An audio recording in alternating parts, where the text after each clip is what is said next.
Welcome to Encounter, where we celebrate putting faith into action and community leaders who live out compassion, grace, and love. We're a program of the Broome County Council of Churches that addresses food insecurity through Chow and the Greater Good Grocery, provides hospital and jail ministry, builds wheelchair ramps, and assists neighbors with transportation and shopping services through Faith in Action volunteers. We invite you to the conversation. Encounter your neighbors as we learn to walk together in love and kindness. Good morning and welcome to this week's edition of Encounter. I am the Reverend Mr. Jeffrey Stanton Kellam. You can call me Jeff because my parents did quite a lot. Welcome. I'm the parish associate at the Union Presbyterian Church in Endicott. We'll get that out of the way. And I saw a couple of wonderful things on the way in today. The one was a woman trying to give a dog a bath in her backyard. She had this big tub and this little dog. That dog was fighting her tooth and nail. Now, some dogs are built for water, but this one clearly wasn't. The other one was a woman walking her dog. It was on a leash. That dog was so intent on sniffing something along the side of the road.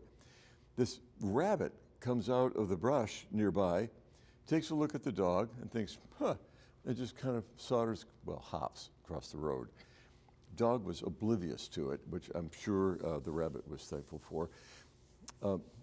Keep your eyes open for the things that you see as you go here and there.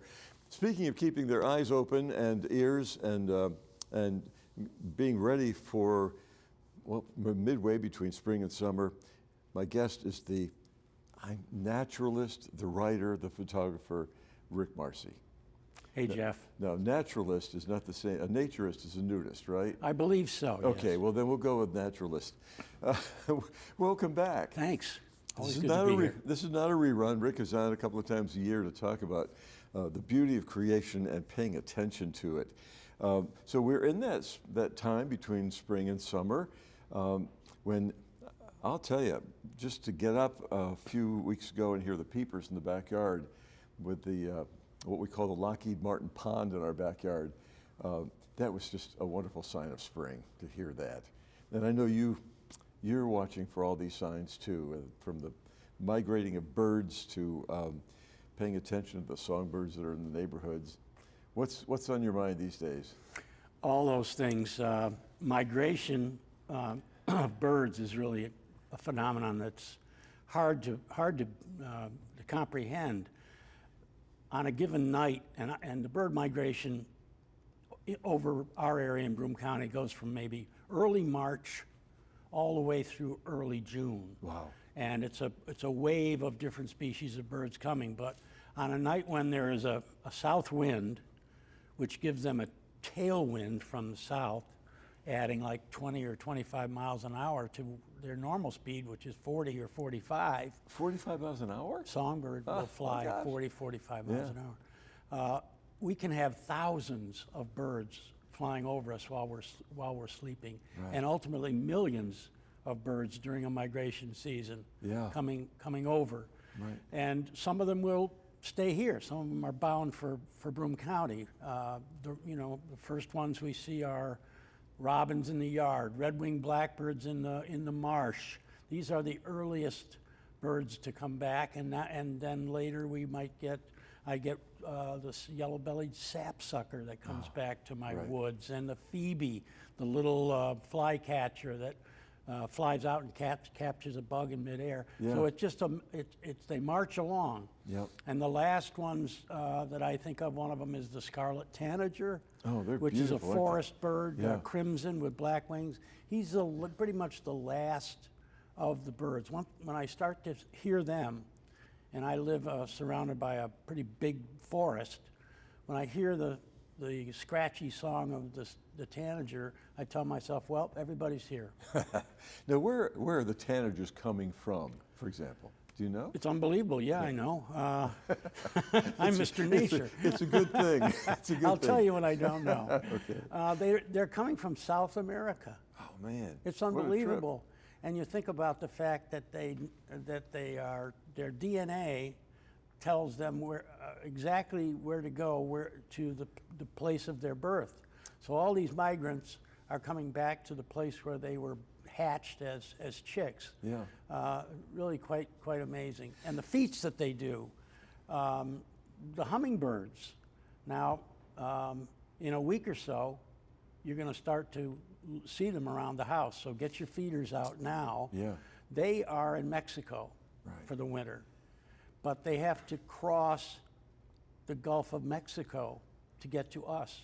And so they're not landing someplace to get refueled. They're just making that long 400 trip. plus miles, a hummingbird. Right. And what they do is, both coming south in the fall and back in the spring, is they'll go to the shore of the Gulf, and they'll stay there for several days, and they bulk up as much as they possibly can. And they can double their body weight, and most of it's in their breast muscles, which power their wings, right? So they bulk up, and then that added mass and muscle allows them to make that flight across the Gulf. You know, you picture the larger birds, raptors, for example, gliding, just coasting, and the hummingbirds can't coast. They got to constantly. Their wings beat 60 times a second. It's unbelievable what they do. Kind of hard to photograph that, isn't it? Well, pretty hard to stop the wings. Yeah, yeah. But if you, as a photographer, I've photographed a lot of hummingbirds. If you can stop the body and the head, then the wings look really cool. Right. Oh yes. Blurred. Sure. Your ranger report comes out every Saturday by email, and I've enjoyed looking at the photos, especially the one you did on the songbirds, and I think it was like the songbirds, the strength or the power of songbirds or tenacity of songbirds. What was that column? I wrote about how tough they are surviving the winter, which is amazing when you look at a chickadee, weighs about as much as a ping pong ball, and he manages without your feeder. Yeah. He still manages to find enough food.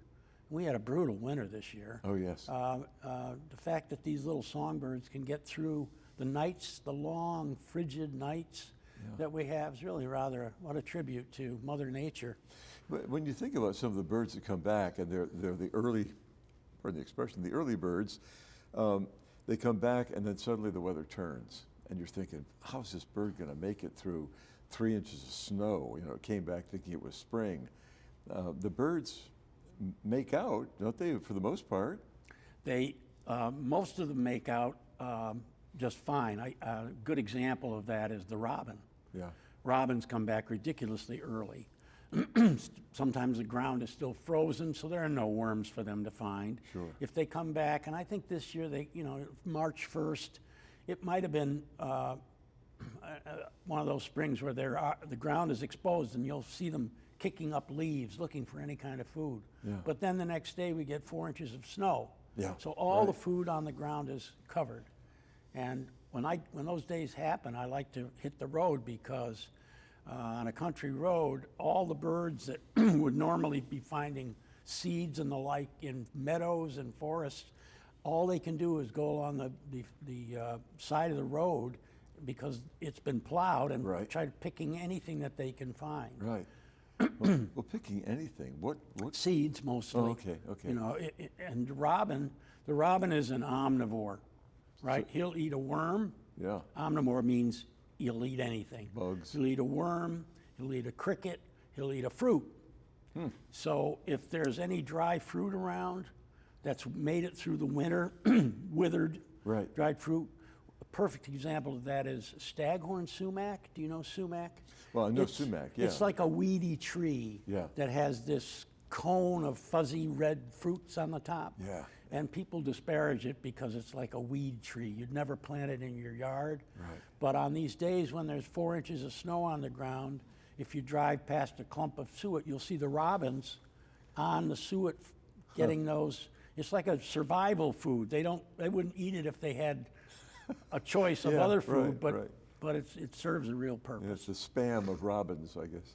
These birds are so adaptable. Yeah. If you can't make it, you got wings. You fly to Scranton or Harrisburg or wherever the ground is, that happens too. Yeah. I've noticed, we took our feeders down for a while because of the bears, and noticed that birds would still come and light on the hook because they remember there was seed there at one time. And maybe that bird hasn't been here for months, but it comes back to that. Isn't that amazing? Yeah. Well, if you have a hummingbird feeder, yes, and you don't get it out in a week or two, yeah, you'll see the hummingbird that was last year in your yard come up and right in front of the area where the hummingbird feeder ought to be. Yes, we've seen that. It hangs from the eave, and so the birds will come and they'll be hanging around that area, and then I'm thinking, oh my gosh, I've failed the hummingbirds. What kind of a person am I? So yeah, we'll get that out as soon as possible. Yeah. One of the columns you did a few weeks ago was you referred to your carousel tray of slides, which I thought was a very creative way to kind of have a framing device for looking at the various pictures that might pop up. And that led me to this whole idea of movies and coming attractions. What are the coming attractions that we should be paying attention to as these seasons change? Well, it's happening now, so we'll start with that attraction. One of the things that the wild turkeys are doing their thing. Yeah. The toms are fanning, and strutting around, and the hens are totally ignoring them. I've never seen a hen pay any attention to all of this. I have to say, interrupt you just a moment. I've got a picture of that very scene. There are these two toms in full plumage, and then there must have been 7 hens walking in front of them. And here are the toms coming, look at me, look at me, look at me, and the hens are just going off on their business. Yeah, it's amazing. It's a terrific picture. Amazing that their little babies emerge at some point. Yeah, that's right. One time in my life, I've come across the nest of a wild turkey. They build a scrape. They're forest birds. Yeah. They build a scrape on the forest floor, just a little scrape, depression, and they lay like a dozen eggs. Birds that nest on the ground lay way more eggs per nest than birds that nest in trees, because on the ground you're more prone to predation. Yeah. So if there's 12 eggs in the nest, even if that nest is destroyed, there's a turkey nest down the road that produces 12. Anyway, she sits on this nest for a month, and she's absolutely invisible. The mottled plumage. So you're not going to see her or find her nest, except if you're walking right at her, which I was doing inadvertently. Right. And I got from about where you are, 6 or 7 feet. And normally these birds that nest on the ground are beautifully camouflaged. So they use their camouflage as a protection. And they would stay still? You're not going to see me, right? The fox comes along, and if he doesn't scent anything, he'll walk 5 feet from the bird. But I was walking right at her. So when I got to the critical point where she thought, he's going to walk right up to me and catch me, then she erupts. And it looked to me like a friggin' ostrich was running past me, scared the devil out of me. That was the one and only time, and there were the eggs. Yeah. Beautiful. Yeah. Did you take a picture of the eggs? Of course. Yeah, right. Yeah, right. I had my camera. Yep. That is the word. If you're a nature photographer, you have to take your camera everywhere, because the one time you don't take your camera, that's right. And this has happened to me a couple of times, where I've one time I was in walking a creek, a stream bed, wooded stream bed, about 15 miles from my house. Property owned by a good friend. So I'd come out to see my friend, and then I decided, I'll take a little walk down to the stream. And I walked down to the stream, and on the muddy bank of the stream, and this is a perfect spring activity for anybody, go find some mud, because you're going to find tracks in the mud. Sure. And there in the mud were the most beautiful, perfect raccoon tracks I've ever seen. Wow, and of beautiful. course, I didn't have my camera. So what did I do? I went back to the car, drove 15 miles, got my camera, drove back, and I have this picture of these great tracks. That's dedication. And as a wildlife photographer, you're not likely to simply pull out your phone and shake it and do this. You've got to have a collection of lenses and certainly have an eye. You know, a friend of mine said your camera is only part of it, that the human eye is what really is behind a great photograph. But still, your equipment is important. Well, I use my phone a lot, and I take scenics, you know, pictures that don't require a telephoto lens. Right. These smartphones are terrific. Yeah. So if you see a scenic of mine, like here's a panorama of the lake, or here's a shot of showing the hills starting to color up in the spring. That's the iPhone. Yeah. But if I want to do that hummingbird, I need a lens like this, which I have. Sure. That I can be 15 feet away from that hummingbird in a blind, and he'll fill the frame with that camera. What patience it takes to sit in a blind. Yeah, it takes patience. Yeah. One of the traits of a good nature photographer is patience. Just waiting. You know, the good thing about getting old is it's easier to sit in one spot for quite a long time. Right. I've discovered. Well, and you have time to do it too, because before retirement we're busy, and then when you retire, you can take a breath. It doesn't mean that you're just sitting in a rocking chair on the front porch all the time, but it does mean that you can be more patient. Absolutely. To wait for the beauty of the things around you. And be observant, whatever you do. Yeah. Be observant. Yeah. If you see a bird fly to a perch and get a bug and fly back to that same perch and do the same thing 2 or 3 times, and you want to get a picture of that bird, just set up on the perch. Yeah. Focus on the perch and wait for the bird to come back. But you have to be watching for that to happen. I've done that. My neighbor just sent us last night a picture, and unfortunately, he said it was a point-and-shoot camera shooting through the screen door, through a glass window, totally out of focus, totally. But enough of the bright red of that pileated woodpecker, and it was not, I've not seen a pileated woodpecker on the ground pecking at the base of an old stump, but looking for bugs, I guess. But an unusual picture it would have been to see a pileated woodpecker on the ground. I always see the same picture as the pileated woodpecker on the side of the tree. Well, let's talk about that bird. It's rather amazing. Yeah. He's this big. Yeah. He's as big as a crow. Yeah. And he's a woodpecker. And he has that, I will not do the call, but he's the prototype for Woody Woodpecker, Disney's Woody Woodpecker. Walter Lands. He's just makes a huge noise with it. You can hear him, half a mile away. And in the spring, now, they're setting up their territories. You can say pileated, you can say pileated. Either one is good. That means hooded. And they have a crest, a bright red crest that gives them their name. But at this time of year, they're setting up their territories. And to do that, they find a hollow tree and they drum on the hollow tree. Right. And it's so loud because they use it as a resonant device that you can, again, it's sort of like, yes. Oh, that's really good, Rick. Really gets your attention. Yes. And that's happening now. So, put your ears on. We can hear one across the street from us, and it's some distance away, but the house is closed up, but you can still hear that drumming. And I also have a picture of a woodpecker on a traffic sign outside, a metal sign. And I know people have complained about woodpeckers going after their eaves troughs and so on.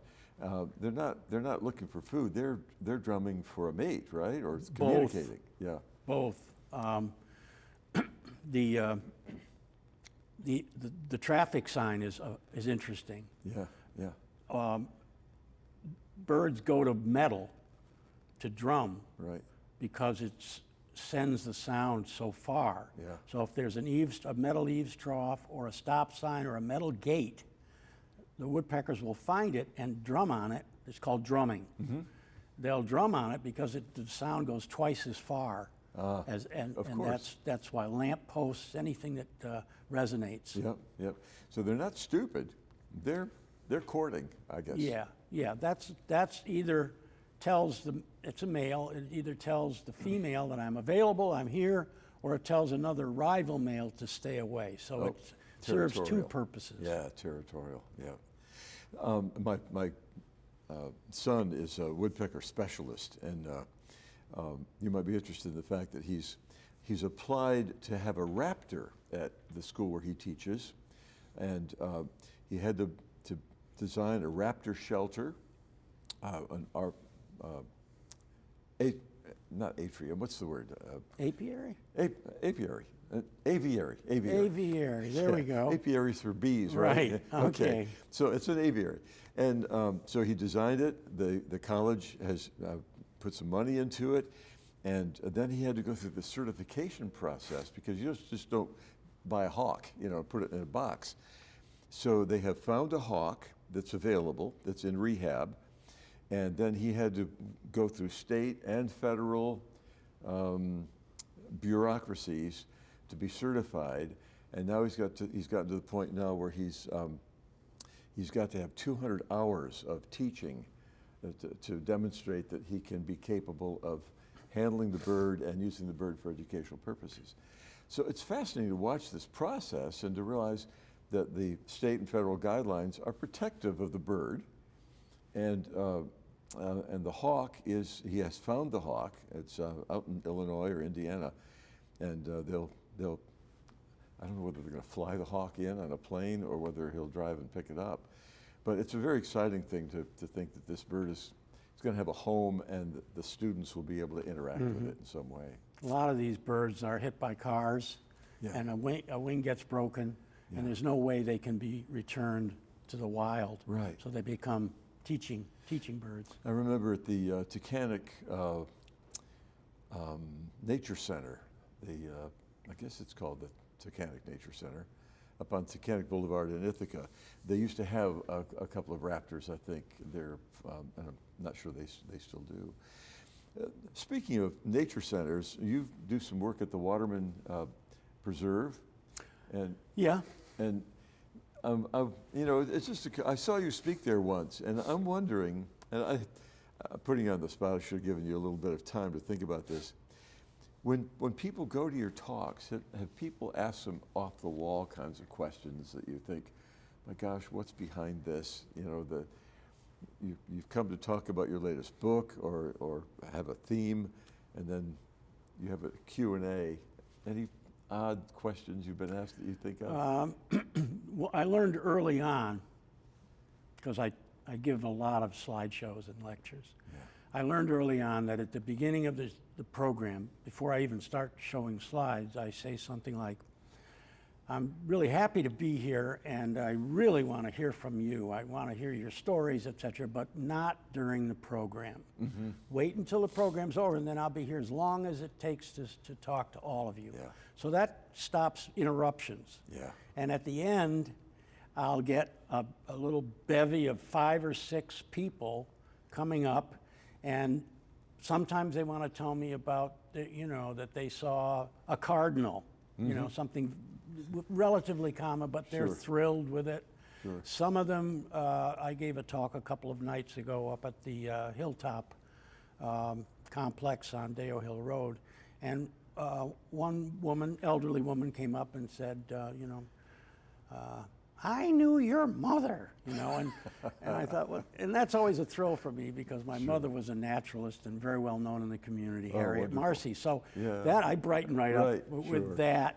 Sometimes I get those kinds of things, but most people, they're not totally off the wall. But to me, a lot of what I get from folks is very common for me. But I'm out there all the time. This is my life, So I try to treat every question with respect. Well, and as an illustration of that, someone sent me a picture of, I assume it was a crow, but they said, what is this huge black bird? It was out in Palm Springs, California, so maybe it's not as common there as it would be in upstate New York. And I thought, well, it's a crow. Well, maybe it wasn't, but it was not worth sending to my son to identify, But for some people, these are fascinating things. And for others who are far more experienced, you think, oh, just another bird. Crows are fascinating. Oh, they're smart, I think. whenever I'm out in the yard, if I hear a bunch of crows, Yeah. I'm very tempted to go where they are because they're usually mobbing, it's called, a bird of prey, like owls, like the great horned owl and the barred owl, the big owls that we have. Yeah. They sleep during the day. Yeah. And they try to find a secluded, dense stand of evergreens, and they get right in there and nobody can see them. But the crows, if one crow finds a sleeping great horned owl, he calls all the other crows, and suddenly you've got 20 crows perched all around this owl who's now awake, giving him the business, and finally the owl will fly away, and all the hawks will, the crows will fly after him. Yeah. Well, and I think that's the kind of thing that Disney used to show us in the nature programs that we would see. But now it's up to us to kind of keep our eyes open in our backyards, or to take a walk, or to go to the Waterman Conservation Center, and really open our eyes to the beauty of what's around us. It's the sights and sounds. I was going to ask about, well, you could look at the sights, the sounds, the aromas of springtime and the coming of summer. And then I was talking about the aromas, I thought, or touch. And I shared with you before about how I like to touch the new leaves that come out, the tenderness of those leaves. There are some things you shouldn't touch. We have about 2 minutes. What's the danger out there, the things that you ought to stay away from as you take your walk? Poison ivy is a good way to start, right? Yeah. Any tree, I learned from a lot of trips to the tropics that I never grab the trunk of a tree to stabilize myself until I make sure it doesn't have spines on it. Oh, wow, yeah. So there are things to watch out for. Before we go, my ranger report. Yes. It's a weekly free email that I send out to people, and it contains a nature column by me, plus 4 or 5 other features with my photographs. Yeah. It's free. All you have to do is email me at rmarsi, M-A-R-S-I, rmarsi @stny.rr.com, and you're on the list, and every weekend you get something that I'm pretty sure you're going to like. I appreciate it every week as I open my email on Saturdays, and the photographs are stunning, and again, your creativity and your writing are also stunning. So that's rmarsi, M-A-R-S-I, @stny.rr.com. That's it. Or you could probably just Google the Ranger Report, Rick Marsi, and it'll pop up somewhere. Yeah. Thank you, Rick. Our guest has been Rick Marsi, a photographer and nature writer, and a couple of times a year we enjoy having this conversation. He also likes jazz. So I read your column, you listen to my jazz show. I do, every week. There we go. Classic vinyl jazz, the DJ right here. WBDY. Okay, I got 20 seconds to say goodbye. Thank you for joining us for the Encounter program produced by the Broome County Council of Churches, and with thanks to WBNG TV and to the Town Square media stations for carrying the audio section of the program. I'm Jeff Kellam, hoping that you'll join us again next week for Encounter.